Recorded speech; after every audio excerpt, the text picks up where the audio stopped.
आपका Baghpat medical institute में हार्दिक स्वागत करता हूं। आज हम डी फार्मा के लिए हार्ट टॉपिक पढ़ेंगे, जो एक सर्कुलेटरी सिस्टम का एक टॉपिक है। हार्ट के अंदर हम क्या क्या चीज़ पढ़ेंगे वो यहाँ पे चीज़ देखते हैं। ये आपका डी फार्मा के अंदर बहुत ही इम्पोर्टेंट टॉपिक है। इसके अंदर हम हार्ट कैसे कैसे फंक्शन करता है, हार्ट कैसे कैसे कार्य करता है, ब्लड प्रेशर क्या होता है, किस किस इक्विपमेंट का यूज़ किया जाता है, कितने चैम्बर होते हैं, ये सारी चीज़ें हम यहाँ जानेंगे। हार्ट का वेट क्या होता है, हार्ट का प्रॉपर फंक्शन क्या है, वर्क क्या है, ये सारी चीज़ें हम इसमें हार्ट में पढ़ेंगे। जैसे कि सबसे पहले बात आती है हार्ट। हार्ट की अगर हम हार्ट है क्या, एक तरह से हार्ट एक मुट्ठी के जैसा होता है, जिसे हम सिस्ट बोलते हैं, मुट्ठी के जैसा होता है। इसकी स्टडी को हम कार्डियोलॉजी कहते हैं। कार्डियोलॉजी मतलब हार्ट की स्टडी को क्या कहा जाता है। कार्डियो मतलब होता है हार्ट, लॉजी मतलब होता है स्टडी। आपने डॉक्टरों के आगे लिखा देखा होगा कार्डियोलॉजिस्ट। अगर आईएसटी लग जाए तो डॉक्टर कहलाए जाते हैं, कार्डियोलॉजिस्ट हो जाते हैं। यह एक सर्कुलेटरी ऑर्गन है, सर्कुलेटरी ऑर्गन है, परिसंचरण तंत्र है। हम इसे मस्कुलर ऑर्गन भी कहते हैं क्योंकि यह एक मसल से बना ऑर्गन है। दूसरी चीज, यहाँ पे कैसे कैसे ये फंक्शन करता है, एक बार हम वो चीज देखते हैं।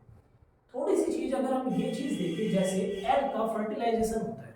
अगर हम एग का फर्टिलाइजेशन देखें तो एग का जब फर्टिलाइजेशन होता है तो सेल बनती है। जैसे एग का फर्टिलाइजेशन हुआ, उससे सेल बनी और सेल से बहुत सारी सेल से मिलकर टिश्यू बना और टिश्यू से मिलकर ऑर्गन बना और ऑर्गन से मिलकर ऑर्गन सिस्टम बना और ऑर्गन सिस्टम से मिलकर हमारी बॉडी बनी। इस तरीके से हमारी बॉडी तैयार हुई है। जो ये टिश्यू है ये हमारे सभी टिश्यू के रूप है। जैसे कि बोन सब टिश्यू से ही बने हैं। कार्टिलेज होगी, रिब्स हो गई, आपकी मसल्स हो गई। सबसे weakest tissue of the human body का मसल्स होती है। सबसे strongest tissue of the human body का वो क्या होती है, आपकी बोन होती है। यहाँ पे हम अदर चीजें और देखें, जैसे कि हार्ट। हार्ट के बारे में और क्या क्या चीजें देखी जाती है। मैंने आपको ये कहा हार्ट जो होता है एक फिस्ट के आकार का होता है, मुट्ठी के आकार का होता है। जैसे ये मुट्ठी की शेप का होता है, हल्का सा ऊपर से बड़ा और नीचे से छोटा टाइप में होता है। जैसे कि दूसरी चीज यहाँ पे ये बात आती है, ये जो हार्ट होता है इसका वेट कितना होता है। हार्ट का वेट लगभग 300 ग्राम होता है।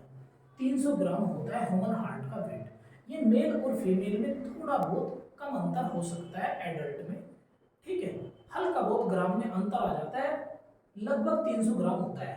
अब आ जाती है बात, सेकंड नंबर की बात आ जाती है इसकी डायरेक्शन। डायरेक्शन कहाँ होती है, इसकी डायरेक्शन सेंटर में होती है। सेंटर में डायरेक्शन का मतलब क्या है, इसका जो टोटल वेट है हार्ट का 220 ग्राम ये लेफ्ट की साइड झुका रहता है और 80 ग्राम ये राइट की साइड झुका रहता है। इसका मतलब हम ये कह सकते हैं जो इसका सेंटर पॉइंट था हल्का सा ये ऐसे होता है तिरछा, जिससे लेफ्ट की साइड ज्यादा वेट होता है, राइट की साइड कम वेट होने के कारण तो ये हमें ऐसा लगता है जैसे लेफ्ट की साइड है, बट नहीं, ये एक तरह से सेंटर में ही होता है। नेक्स्ट इसमें और क्या क्या बातें आ जाती है, इसकी लोकेशन कहाँ पे होती है। लोकेशन की अगर हम बात करें, लोकेशन इसकी चेस्ट में होती है। जैसे कि लोकेशन कहाँ होती है, इसकी चेस्ट में होती है। लोकेशन इसकी चेस्ट में होती है, ठीक है। चेस्ट में अगर हम चेस्ट के अकॉर्डिंग देखें, जो हमारी चेस्ट होती है यहाँ पे 24 रिब्स पाई जाती है। इसका मतलब 12 पेयर पाए जाते हैं। जो रिब्स होती है ये हड्डियां होती है, जो हमारी ये पसली होती है जिन्हें हम कहते हैं, इन्हें हम रिब्स कहते हैं। ये 24 होती है, 24 होती है, 12 इधर 12 इधर होती है। जो हमारी ये ऊपर की लेफ्ट साइड की ऊपर की 2 रिब्स को छोड़कर नीचे की 6 रिब्स के बीच में हमारा हार्ट लोकेटेड होता है। देन जो ये हड्डी होती है वी शेप की हड्डी होती है, जिसमें ये 24 रिब्स होती है, इसको हम स्टर्नम बोलते हैं। स्टर्नम बोलते हैं, ये डायरेक्टली बहुत बार आपसे पूछ ली जाती है। दूसरी चीज आपसे डायरेक्टली ये चीज भी क्वेश्चन आ सकता है कि हमारी चेस्ट में कितनी हड्डी होती है, 24 हड्डी होती है। इसका मतलब हम ये कह सकते हैं 12 पेयर होते हैं, ठीक है। देन हम ये चीज कह सकते हैं जो हमारा हार्ट है, हमारा हार्ट 2 लंग्स जो होते हैं, एक राइट लंग्स और एक लेफ्ट लंग्स। लेफ्ट लंग्स में कहाँ पे ये होता है, एक मैं आपको वो भी चीज दिखाता हूँ। जो हमारे लंग्स होते हैं ये राइट साइड का लंग्स है और ये आपका लेफ्ट साइड का लंग्स है। ये राइट हो गया, ये लेफ्ट हो गया। लेफ्ट साइड का जो लंग्स होता है वहां पे ये ऐसे लोकेटेड होता है हार्ट आपका। हम इसे कार्डियक नोच बोलते हैं। कार्डियक नोच मतलब हृदय भाग बोलते हैं हार्ट के अंदर। हार्ट के अंदर हम इसे कार्डियक नोच बोलते हैं। इसका मतलब आपसे ये भी पूछा जा सकता है कि हार्ट कहाँ होता है। लेफ्ट लंग्स के पास होता है क्योंकि यहाँ पे हमारे लंग्स भी होते हैं। देन इसके बाद आ जाता है आपका, अब यहाँ पे हमने ये चीज तो पढ़ ली आराम से, कितनी हड्डी होती है, कहाँ होता है, इसका वेट कितना होता है, इस सेंटर में होता है या क्या क्या चीजें इसमें होती है। अब बात आ जाती है हार्ट में कितने चैम्बर होते हैं। हार्ट में 4 चैम्बर होते हैं। जैसे आप एक चीज सोचो, जैसे मैं ऐसे ऐसे बिल्कुल सीधा आपके पास खड़ा हूँ, हार्ट में आप 4 चैम्बर मान के चलो, ऐसे आप उन्हें 4 शेप में काट लो। जैसे कि मैं ये कहूँ, देखो ये 4 शेप है, हमने जैसे 4 शेप में काटा, सबसे पहले आप हार्ट के ऊपर एक लेयर होती है जो उसे प्रोटेक्ट करने का काम करती है। हार्ट के ऊपर जो लेयर होती है उसे हम कहते हैं पेरिकार्डियम लेयर। जो ये लेयर है, जो ये लेयर है हार्ट को प्रोटेक्ट करने का काम करते हैं, जिससे हार्ट में कभी भी कोई दिक्कत ना आए। अगर अगर हल्की सी चोट फेट लग जाए, ब्लीडिंग ना हो हार्ट की, इसीलिए ये पेरिकार्डियम लेयर होती है जिससे जिससे कि ये इसे प्रोटेक्ट करने का काम करती है। ठीक है, हार्ट के जो 4 चैम्बर होते हैं, ये 4 चैम्बर में जो ये बीच वाली लाइन होती है हम इसे सेप्टम कहते हैं। ठीक है, जो इसे 2 भागों में बांटने का काम करती है। इसके अंदर 4 चैम्बर होते हैं। जो राइट साइड का चैम्बर होता है हम उसे कहते हैं राइट ओरिकल। कहने का मतलब हम ये कह सकते हैं, जो राइट साइड का चैम्बर है वो राइट ओरिकल है, और जो राइट साइड का नीचे का चैम्बर है उसे हम राइट वेंट्रिकल कहते हैं। हिंदी में अगर बात करें तो दाया अलिंद और दाया नीले होता है। नेक्स्ट अगर यही हम बात करें लेफ्ट की, अगर लेफ्ट साइड में अगर हम बात करें तो लेफ्ट में ये आपका लेफ्ट ओरिकल होता है, बायां अलिंद होता है। लेफ्ट ओरिकल होता है, बायां अलिंद होता है, और नीचे आपका आ जाता है लेफ्ट वेंट्रिकल आ जाता है, बायां नीला आ जाता है। तो आपने 4 चैम्बर पढ़े, right Oracle right ventricle, left Oracle left ventricle, दायां अलिंद दायां नीला और बायां अलिंद बायां नीला। 4 चैम्बर आपने पढ़ लिए।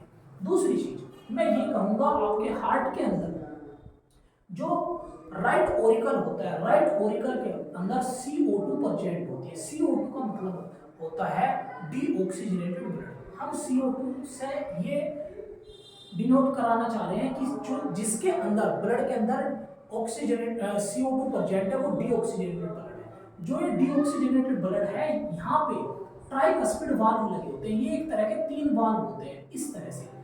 ये जो वाल होता है, इन वाल के थ्रू ब्लड आता है राइट वेंट्रिकल में आता है। जो ये राइट वेंट्रिकल है इसमें आपका ब्लड आता है, और यहाँ से ये फिर चला जाता है, इसमें आ जाता है, यहाँ पे ये आ जाता है लेफ्ट ओरिकल में। लेफ्ट ओरिकल में बाइकस्पिड यहाँ पे वाल्व होते हैं, जिसे हम 2 वाल्व भी कहते हैं। बाइकस्पिड हमने इसे नाम इसलिए दिया, 2 वाल्व है, और यहाँ पे 3 ट्राइकस्पिड इसलिए नाम दिया 3 वाल्व है। ठीक है, ये यहाँ पे बाइकस्पिड वाल्व के थ्रू ये अरोटा वेन्स के थ्रू हमारी बॉडी में पूरी में सप्लाई हो जाता है। ध्यान रखना एक बात और, यहाँ पे जो हमारा सबसे लार्जेस्ट चैम्बर होता है, हमारे हार्ट का सबसे लार्जेस्ट चैम्बर जो होता है यही होता है left ventricle. Left ventricle is the largest chamber of the body. जो हमारे हार्ट का चारों चैम्बर में सबसे लार्जेस्ट पार्ट होता है वो हमारा क्या होता है, लेफ्ट ओरिकल होता है, लेफ्ट वेंट्रिकल। मैंने आपको बताया जो हार्ट के अंदर 4 चैम्बर होते हैं, 4 चैम्बर में जो सबसे बड़ा चैम्बर होता है वो आपका लेफ्ट वेंट्रिकल होता है। Left ventricle is the largest chamber. सबसे बड़ा जो चैम्बर होता है वो चारों चैम्बर में लेफ्ट वेंट्रिकल होता है। अब इसके बाद आपकी बात आ जाती है, यहाँ पे वेंट्रिकल के बाद आ जाती है हार्ट कैसे कैसे काम करता है। जैसे आपने एक चीज देखा होगा, हार्ट जो होता है कॉन्स्ट्रिक्शन रिलैक्सेशन ऐसे करता है। इसकी क्या क्या पोजीशन होती है, हम इसे कैसे कैसे डिनोट करते हैं। अगर जो हमारा हार्ट होता है जब वो क्लोजिंग ऑफ ट्राइकस्पिड, कहने का मतलब क्या है, क्लोजिंग ऑफ ट्राइकस्पिड का मतलब क्या है, जब हार्ट हमारा राइट ओरिकल में ब्लड आया और राइट वेंट्रिकल में जब ब्लड आता है तो ट्राइकस्पिड वॉल्व के थ्रू आता है, वहां पे वॉल लगे होते हैं, वॉल लगे होते हैं जो ये मैंने आपको यहाँ पे वॉल दिखाई दी। ये 3 वॉल होने के कारण जैसे ही ऐसे ब्लड आएगा तो ये बंद हो जाएगा। हर बार जैसे ऊपर से ब्लड आएगा ये रिलैक्स होगा, फिर यहाँ पे आएगा ये बंद हो जाती है। जब क्लोजिंग टाइम होता है उस टाइम पे इस कंडीशन की जो आवाज होती है, वो जो साउंड आता है उसे कहते हैं लब लब। देन जब यहाँ पे लेफ्ट ओरिकल में ब्लड आता है, लेफ्ट ओरिकल से लेफ्ट वेंट्रिकल में ब्लड आता है, यहाँ पे बाइकस्पिड वाल्व है और उस टाइम पे क्लोजिंग टाइम पे जो आवाज आती है वो डब डब की आवाज आती है, ठीक है। देन इसके बाद एबनॉर्मल जो कंडीशन होती है, जब एबनॉर्मल कंडीशन का मतलब है जब पेशेंट बीमार हो उस टाइम पे closing of time bicuspid and tricuspid murmur की आवाज आती है।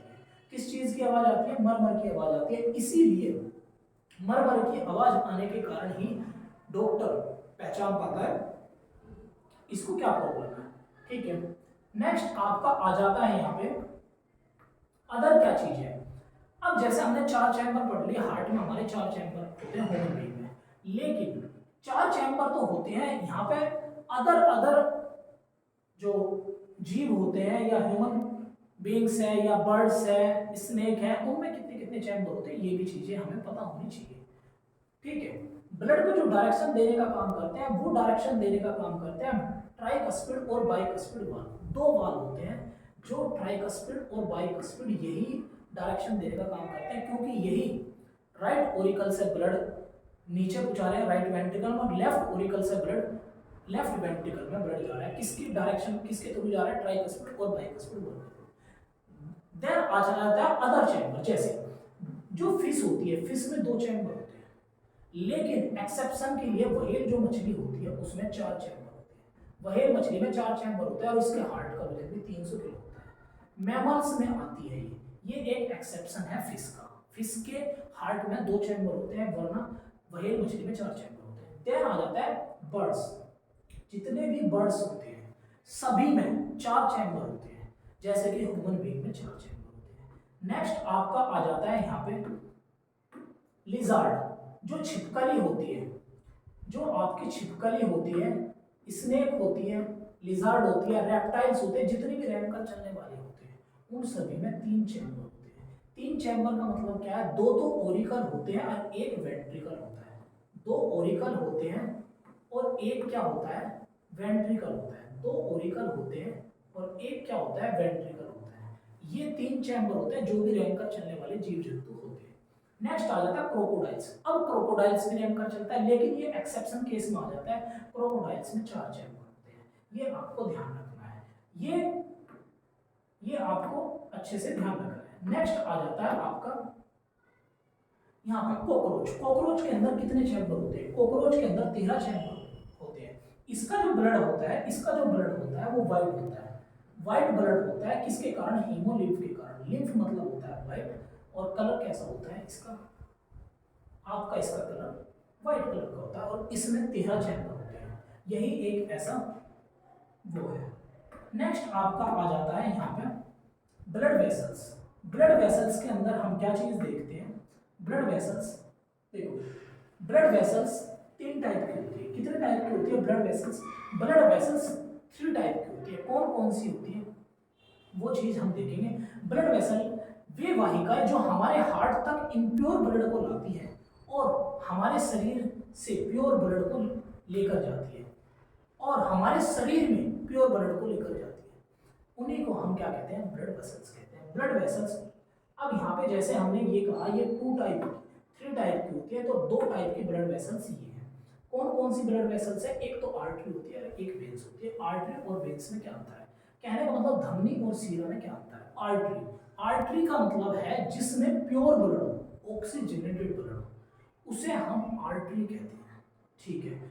वे वाहिकाएं, कहने का मतलब वे धमनी जो प्योर ब्लड लेकर आती है, उन्हें हम आर्टरी कहते हैं, जिसमें ऑक्सीजनेटेड ब्लड होता है, ऑक्सीजन प्रेजेंट होती है, ठीक है। ऑक्सीजनेटेड ब्लड होता है, ये रेड कलर की होती है। क्या होती है? रेड कलर की होती है, और प्योर ब्लड होता है, ऑक्सीजनेटेड ब्लड होता है, ठीक है। लार्जेस्ट आर्टरी अरोटा होती है, जो कि हमारी पूरी बॉडी में प्योर ब्लड सप्लाई करती है। ठीक है, नेक्स्ट आ जाता है वेन्स। वेन्स का क्या है, सीरा, जिसे हम सीरा बोलते हैं, इसके अंदर CO2 प्रेजेंट होता है, कार्बन डाइऑक्साइड मतलब इम्प्योर ब्लड होता है, डीऑक्सीजनेटेड ब्लड प्रेजेंट होता है। वे सीराएं, वे वेन्स जो इम्प्योर ब्लड बॉडी से लाती है हार्ट में, उन्हें हम क्या बोलते हैं, वेन्स बोलते हैं। और ये ग्रीन कलर की होती है और ये लार्जेस्ट वेन वेना केवा होती है, जो कि पूरी बॉडी से इम्प्योर ब्लड लाती है, सुपीरियर वेना केवा और इंफीरियर वेना केवा।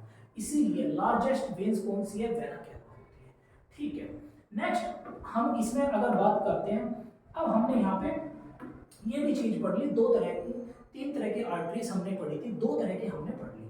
नेक्स्ट दोबारा हम एक बार हार्ट का जैसे चित्र बनाए, यहाँ पे देखें ऊपर की साइड जो होती है राइट ओरिकल में दो वेन्स होती है, जिन्हें हम superior vena cava, inferior vena cava कहते हैं। यहाँ पे क्या होता है, यहाँ पे वाल्व लगे होते हैं, ट्राइकस्पिड वाल्व के थ्रू ये राइट वेंट्रिकल में आता है, और यहाँ पे पल्मोनरी आर्टरी लगी होती है राइट वेंट्रिकल में, राइट वेंट्रिकल में पल्मोनरी आर्टरी लगी होती है, और ये लंग्स के थ्रू लंग्स के पास जाती है, और वहाँ पे एल्वियोली होती है, और वहाँ पे प्यूरिफिकेशन होता है ब्लड का। ब्लड का प्यूरिफिकेशन होने के बाद ये पल्मोनरी वेन्स के पास चली जाती है। पल्मोनरी वेन्स लेफ्ट ओरिकल में चली जाती है, जो कि प्योर ब्लड होता है, यहाँ पर बाइकस्पिड वाल्व के थ्रू अरोटा में आ जाती है, लेफ्ट वेंट्रिकल में चली जाती है, और हमारी बॉडी में ब्लड का सप्लाई हो जाता है।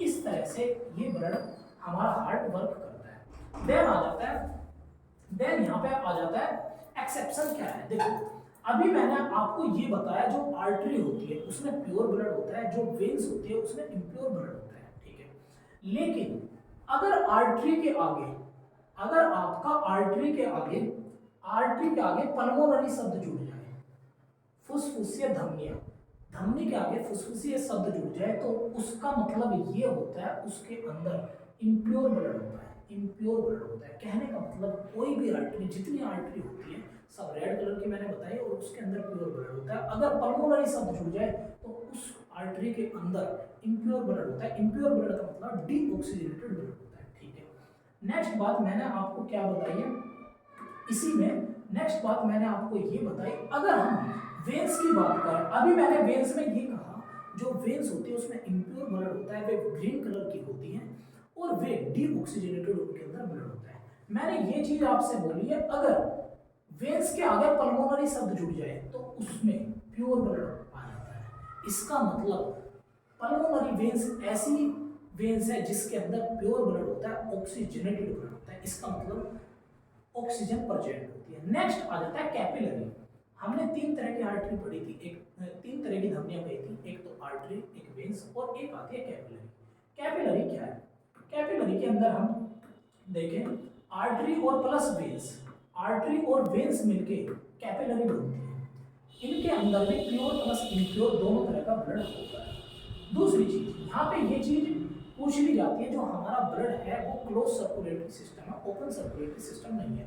क्लोज सर्कुलेटरी सिस्टम का मतलब क्या है, हमारी धमनियां जो होती है उन्हीं में हमारा ब्लड सर्कुलेट करता रहता है पूरे बॉडी में। ओपन सर्कुलेटरी सिस्टम किसका होता है, जो आपने कॉकरोच सुना है, कॉकरोच का ओपन सर्कुलेटरी सिस्टम होता है। ठीक है, जो ब्लड एक सर्कुलेटरी सिस्टम है, हम इसे कार्डियक सर्कुलेशन भी कहते हैं, कार्डियक साइकिल भी कहते हैं। कहने का मतलब इसकी जो खोज करी थी वो विलियम हार्वे ने की थी, विलियम हार्वे ने की थी। ठीक है, जो आपका ब्लड होता है, ब्लड जब डीऑक्सीजनेटेड ब्लड, डीऑक्सीजनेटेड ब्लड का मतलब क्या होता है, डीऑक्सीजनेटेड ब्लड जो होता है और ऑक्सीजनेटेड ब्लड जो होता है, डीऑक्सीजनेटेड जो ब्लड है वो ब्लू कलर का होता है या हल्का सा वायलेट कलर का होता है जब डीऑक्सीजनेटेड ब्लड होता है। जो ऑक्सीजनेटेड ब्लड होता है वो रेड कलर का होता है। कहने का मतलब जो ब्लू और वायलेट कलर का है, इसके मतलब इसके अंदर CO2 प्रेजेंट है, और जो रेड कलर का है इसके मतलब इसके अंदर ऑक्सीजन प्रेजेंट है। ये बात आपके क्लियर हुई। अब अभी तक हमने ये चीज पढ़ी, हार्ट के फंक्शन वगैरह वगैरह छोटी छोटी चीजें पढ़ी। ठीक है, अब यहाँ पे एक चीज देखो, जैसे हम ग्लूकोज इनटेक करते हैं अपनी बॉडी में, जब ग्लूकोज इनटेक करते हैं, ग्लूकोज का फॉर्मूला क्या होता है, C6H12O6। हमने एयर अंदर ली, एयर अंदर ली, एयर अंदर जाने के बाद एयर क्या काम करती है, उस ग्लूकोज का ब्रेक डाउन करती है। ग्लूकोज का ब्रेक डाउन करने के बाद क्या बनता है, CO2 प्लस H2 और प्लस ATP बनता है। ATP क्या है, एडिनोसिन ट्राइफॉस्फेट। ATP एक तरह का एनर्जी देने का काम करता ठीक है। जब ये CO2 अंदर चली गई, क्योंकि ऑक्सीजन ने ब्रेक डाउन करा ग्लूकोज का और CO2 हमारे ब्लड में आ गई। अब क्या काम करते हैं यहाँ पे राइट ओरिकल में, राइट ओरिकल में क्या चीज होती है यहाँ पे आपका ये चीज होगी, जो हमारा ये होता है राइट ओरिकल है, यहाँ पे दो वेन्स होती है, एक तो होती है सुपीरियर वेना केवा और एक होती है इंफीरियर वेना केवा। एक होती है सुपीरियर वेना केवा, एक इंफीरियर वेना केवा, जो हमारे बॉडी से इम्प्योर ब्लड को लेकर आती है, इम्प्योर ब्लड को लेकर आती है और यहाँ पे राइट ओरिकल में डाल देती है। ये इसका मतलब क्या है, इम्प्योर ब्लड का मतलब है CO2%। CO2% का मतलब होता है डीऑक्सीजनेटेड ब्लड। यहीं पे मैंने ये कहा है, यहाँ पे ट्राइकस्पिड वाल्व लगे होते हैं, ये 3 वाल्व होते हैं। 3 वाल्व का नाम मैंने ये कहा ट्राइकस्पिड वाल्व होते हैं, और उससे नीचे ये अर्धचंद्राकार सेमी लूनार वाल्व होता है। ये हल्का सा फिल्ट्रेशन होके किसमें चला जाता है, आपका राइट वेंट्रिकल में चला जाता है। किसमें चला जाता है, राइट वेंट्रिकल में चला जाता है। जैसे ही ये राइट वेंट्रिकल में आता है, ट्राइकस्पिड वाल्व के थ्रू हमारा ब्लड राइट वेंट्रिकल में आता है। जैसे ये राइट वेंट्रिकल में आता है, राइट वेंट्रिकल से यहाँ से जो ये पल्मोनरी आर्टरी होती है, यहाँ पे जो पल्मोनरी आर्टरी आपकी होती है, ये पल्मोनरी आर्टरी ये क्या काम करती है, पल्मोनरी आर्टरी राइट वेंट्रिकल से ब्लड को लेके जाती है, डीऑक्सीजनेटेड ब्लड को लंग्स के पास लेके जाती है। लंग्स के अंदर एल्वियोली प्रेजेंट होती है, जो वो एल्वियोली होती है वो क्या काम करती है, ऑक्सीजन को इन कर देती है और कार्बन डाइऑक्साइड को बाहर कर देती है। कहने का मतलब ये पल्मोनरी आर्टरी ब्लड लेके गए राइट वेंट्रिकल से सीधा लंग्स के पास, और लंग्स ने उसका फिल्ट्रेशन किया और उसे प्योर कर दिया। जैसे ही उसे लंग्स ने प्योर किया, वहां से पल्मोनरी वेन्स आई, लंग्स के पास से लेफ्ट वेंट्रिकल में ले गई, और लेफ्ट वेंट्रिकल में अब क्या आ गया, प्योर ब्लड आ गया। प्योर ब्लड का मतलब है ऑक्सीजनेटेड ब्लड आ गया, जिसके अंदर ऑक्सीजन परसेंट थी। अब यहाँ पे जैसे लेफ्ट ओरिकल में प्योर ब्लड आया, वहीं पे 2 वाल्व लगे थे जिन्हें हमने नाम दिया बाइकस्पिड। बाइकस्पिड हमने जिन्हें नाम दिया, वो क्या थे, लेफ्ट ओरिकल से यहाँ पे लेफ्ट वेंट्रिकल में आ गए। लेफ्ट वेंट्रिकल में जैसे ही आ गए, अब यहाँ पे बाइकस्पिड वाल्व के थ्रू लेफ्ट वेंट्रिकल में आ गए, और यहाँ पे हमारे पास क्या थी, एक अरोटा वेन्स थी। मैंने जो आपको बताया था, जो ये अरोटा वेन्स है, ये सबसे बड़ी वेन्स है। अरोटा जो ये आर्टरी है, ये पूरी बॉडी में आपको ब्लड सप्लाई करती है। यहाँ पे छोटी छोटी आर्टरीज लगी होती है, वो पूरी बॉडी में प्योर ब्लड को सप्लाई करती है। तो आपने एक चीज समझी कि कैसे कैसे ब्लड ने फंक्शन किया, कैसे कैसे हमारी बॉडी में ब्लड सर्कुलेशन किया। अब एक चीज और होती है, यहाँ पे हमें एक चीज और पता होनी चाहिए, हमारा जो ब्लड है, ब्लड का प्यूरिफिकेशन कितने टाइम में कर देता है। ओनली ऑन हमारा ब्लड का जो प्यूरिफिकेशन होता है 0.8 सेकेंड में हो जाता है। कहने का मतलब मैं ये कह सकता हूँ, जो blood circulation 1 cycle complete in cardiac cycle complete करने में 0.8 सेकेंड का समय लगता है। कहने का मतलब जो ये सिस्टोलिक और डायस्टोलिक की प्रोसेस होती है, ऐसे जैसे आपने ऐसे देखा होगा, जब आप ऐसे इस टाइप से जो होती है ये प्रोसेस, ये सिस्टोलिक और डायस्टोलिक की प्रोसेस होती है। इस एक साइकिल को कंप्लीट करने के मतलब इम्प्योर से प्योर करने में जो टाइम लगता है 0.8 सेकेंड का समय लगता है सिर्फ और सिर्फ हार्ट को इतना समय लगता है। मसल रेड कलर की होती है, किसके कारण होती है, मायोग्लोबिन पिगमेंट के कारण होती है। किसके कारण होती है, मायोग्लोबिन पिगमेंट के कारण हमारी जो मसल होती है रेड कलर की होती है। अब मैंने आपको एक चीज बताई, कैसे कैसे हमारे हार्ट ने फंक्शन किया। अब हमने ये सारी चीज सीख ली, एक बार हम इसे हल्का सा रिव्यू करते हैं। जैसे देखो, नॉर्मल सी बात, जो हमारे ऑर्गन्स है, ऑर्गन्स से 2 वेन्स थी हमारे पास, 2 वेन्स थी, एक तो सुपीरियर वेना केवा, एक इंफीरियर वेना केवा। इन्होंने इम्प्योर ब्लड राइट ओरिकल में लाए। राइट ओरिकल में यहाँ पे ट्राइकस्पिड वाल्व थी, राइट वेंट्रिकल में चला गया। राइट वेंट्रिकल से यहाँ पे सेमी लूनार वाल्व थे, यहाँ पे राइट वेंट्रिकल से सेमी लूनार वाल्व थे। सेमी लूनार वाल्व के थ्रू पल्मोनरी आर्टरी ले गई, लंग्स में ले गई, और लंग्स में ले जाने के बाद इसका प्यूरिफिकेशन हुआ, CO2 बाहर हो गई और ऑक्सीजन इन हो गई। देन यहाँ पे पल्मोनरी वेन्स थी, जो पल्मोनरी वेन्स कहाँ पे ले गई, इसको पल्मोनरी वेन्स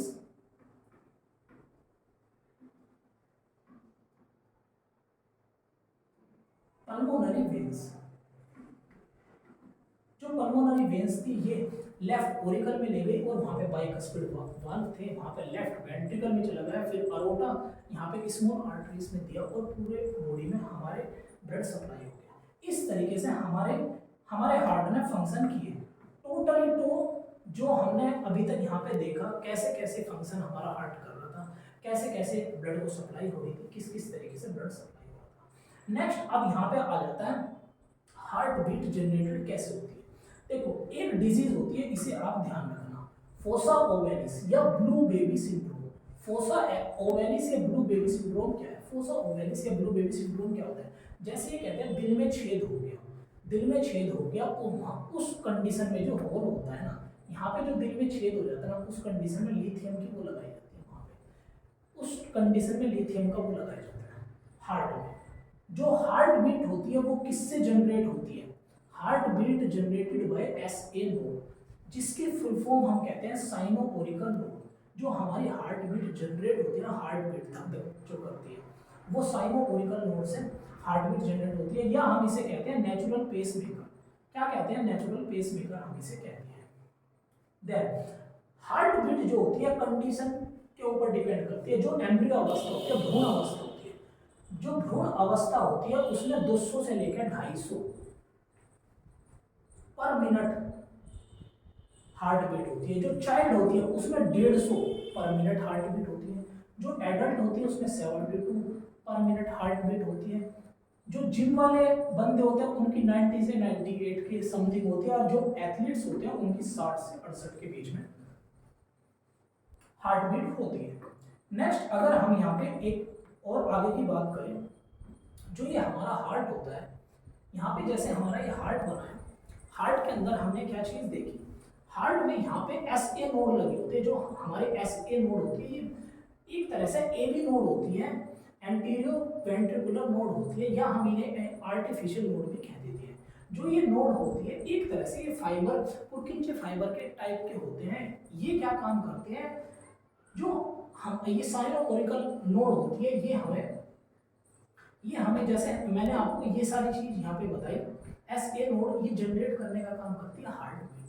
ठीक है, नेक्स्ट आपका आ जाता है, यहाँ पे मैंने चारों चैम्बर आपको बता दिए। नेक्स्ट मैंने आपको एक चीज ये और बताई, इसमें क्या होता है, जो हमारी पूरी साइकिल होती है हार्ट, उसे कितनी देर में कंप्लीट कर देता है।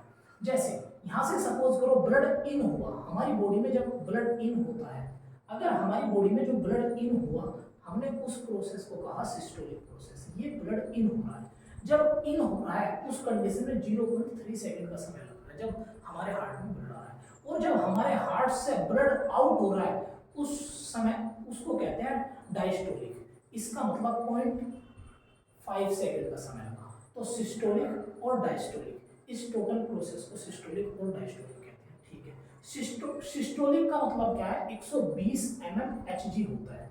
ठीक है, और डायस्टोलिक का मतलब क्या है, 80 mmHg होता है। अब इसका मतलब क्या होता है mmHg, mmHg को भी अभी हम आपको बताते हैं क्या चीज ये होती है। नेक्स्ट यहाँ पे देखो ब्लड प्रेशर। अब जैसे यहाँ पे ब्लड प्रेशर की हम बात करें, अगर 120 mmHg है, अगर इससे ऊपर हमारा ब्लड प्रेशर हो जाए, 120 mmHg से अगर ऊपर हो जाए तो इसे कहते हैं हाइपरटेंशन। ठीक है, हाइपरटेंशन कहते हैं, इसका मतलब उच्च रक्तचाप। अगर 80 mmHg से कम हो जाए इसको हम कहते हैं हाइपोटेंशन, निम्न रक्तचाप कहते हैं, निम्न रक्तचाप कहते हैं।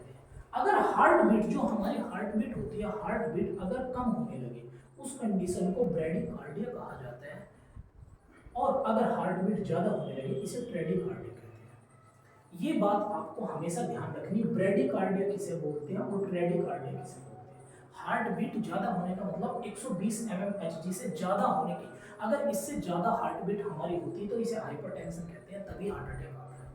नेक्स्ट इससे कम अगर होती है तो बीपी लो हो जाता है, उसे हाइपोटेंशन कहते हैं, निम्न रक्तदाब कहते हैं। नेक्स्ट आपका आता है बीपी मशीन। बीपी मशीन किससे का नाम क्या है, स्फिग्नोमैनोमीटर होती है। पीक मशीन का जो नाम होता है स्फिग्नोमैनोमीटर है, जिससे हम ब्लड प्रेशर को नापते हैं, उसको हम कहते हैं स्फिग्नोमैनोमीटर। स्फिग्नोमैनोमीटर हम उसे कहते हैं।